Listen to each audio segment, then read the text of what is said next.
In today's video, I'm going to teach you how to remove access from a user in Meta Business Suite.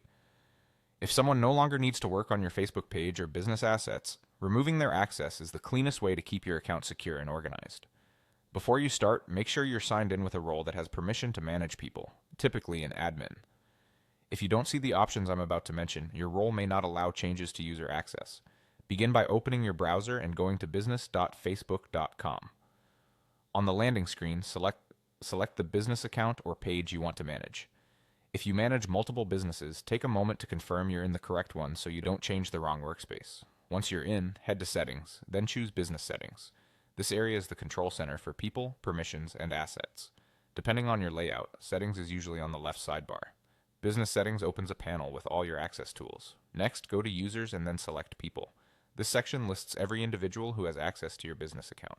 You'll see names, roles, and sometimes the assets they can use. If the list is long, use the search bar to quickly find the person you want to remove. Click their name to open their details, and double-check you've selected the right user, especially if multiple people have similar names. With the user selected, look for the option labeled Remove or Remove Access. The exact wording can vary slightly, but the intent is the same. You're taking away their ability to access your business assets. Click that button. If you see both options, choose the one that aligns with your goal.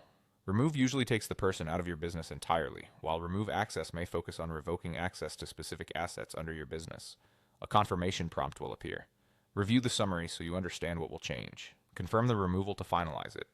After this confirmation, the user will no longer have access to your page or any connected business assets, such as ad accounts, pixels, catalogs, or audiences tied to this business. This action does not delete your assets or content. It simply revokes the person's permission to view or manage them. That's it. You've successfully removed access. Changes typically take effect right away. As a best practice, keep your user list up to date and review it periodically to ensure only the right people have the right permissions.